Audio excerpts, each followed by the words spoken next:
Hello, Ethan. Can you tell me that Bible story where someone builds a wall and doesn't let anything stop him? Tina, that sounds like Nehemiah. He wasn't a builder or a superhero, but God helped him do something amazing.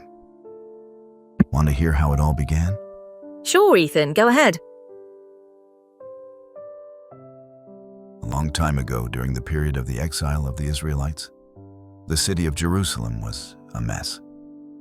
Its strong walls were broken, the gates were burned, and anyone could walk right in. The people living there were scared and sad. It didn't feel like home anymore. Far away in a palace in Persia lived a man named Nehemiah, who was an exile from Jerusalem. He wasn't a warrior or a builder. He was the cupbearer to the king. That meant he served drinks to the king and made sure they weren't poisoned. He was trusted, important, and always close to the king. One day, Nehemiah heard terrible news. Jerusalem's walls stood destroyed, and the people were in big trouble. His heart sank. He sat down and cried.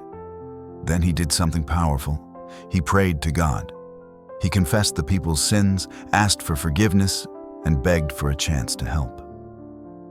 A few days later, while Nehemiah was serving King Artaxerxes, the king noticed something.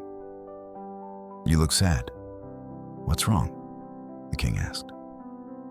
Nehemiah was afraid. It was risky to show sadness before the king. But he took a bold step and said, "O king, why shouldn't I be sad? My home city is in ruins, and the walls are broken down." The king asked, "What do you want?" Nehemiah prayed silently right there. Then he said, "Please send me to Jerusalem to rebuild the wall." The king said yes. He even gave Nehemiah letters for safe travel, supplies from the royal forest, and army officers to protect him. God had made the king's heart kind and helpful. When Nehemiah reached Jerusalem, he didn't call everyone right away. First, he sneaked out at night to look at all the damage. He needed a smart plan.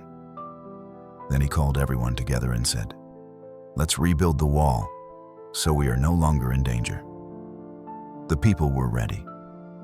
Everyone worked together. Families, priests, workers, and even children. Some fixed gates, some stacked stones, and some stood guard with weapons while others worked. But trouble came.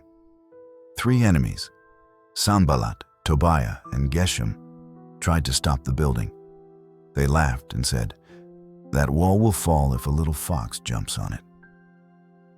They threatened to attack. They tried to trick Nehemiah. They even hired people to lie to him. But Nehemiah did not give up. He prayed and told the people, "Don't be afraid. Our God is great and powerful." So the people worked with one hand building and one hand holding a sword. They stayed strong no matter what. The enemies kept sending messages, "Come down and meet with us." But Nehemiah knew it was a trap. He replied, "I'm doing a great work and I cannot come down." He stayed focused and brave. In just 52 days, they finished the entire wall around the city. Everyone was amazed, even the enemies. They knew that God had helped them. Then the people came together to celebrate. They listened to God's word, they cried, and they worshiped. Nehemiah told them, "Do not be sad. The joy of the Lord is your strength." And they had a big celebration with food, music, and dancing. Jerusalem was safe again, not just because of the walls, but because the people had turned their hearts back to God. Wow. Ethan, that was a wonderful story of a man who relied entirely upon God to get his work done. Yes, Tina. Nehemiah's story teaches us that before doing anything big or important, we should pray first and trust God. Even though he wasn't a superhero, God used him because he cared deeply and stayed focused on his mission. He showed that when people work together, amazing things can happen, even when there are problems or others trying to stop them. Nehemiah didn't give up or let distractions slow him down. When enemies said mean things or tried to scare him, Nehemiah didn't shout back or get upset. He didn't waste time fighting with them. Instead, he talked to God right away and kept going. He reminded the people, "The joy of the Lord is your strength," meaning that God's joy gives us power to keep going, even when it's tough. He also made smart plans and stayed organized, showing that faith and good planning work well together. And more than just rebuilding walls, God used Nehemiah to help rebuild people's hearts. Kids, let's learn the memory verse for Nehemiah's story. I'll read it first, then we'll read it together. Here I go. Always give yourselves fully to the work of the Lord, because you know that your labor in the Lord is not in vain. 1 Corinthians 15:58. Let's read it together now. Always give yourselves fully to the work of the Lord, because you know that your labor in the Lord is not in vain. 1 Corinthians 15:58. One last time.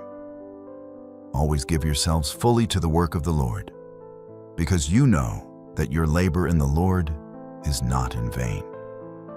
1 Corinthians 15:58. That's wonderful, kids.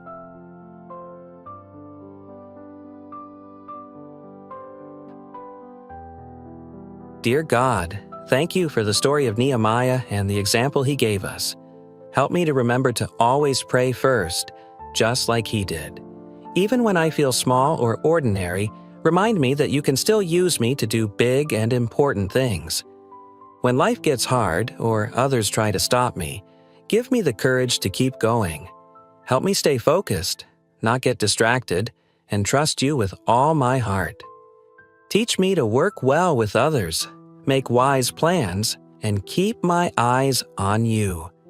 Fill me with your joy in every challenge I face, because the joy of the Lord is my strength. When people are unkind or things go wrong, help me not to fight or complain. Just like Nehemiah, teach me to pray first. Thank you for always listening and for giving me peace and strength to keep moving forward. In Jesus' name I pray, Amen.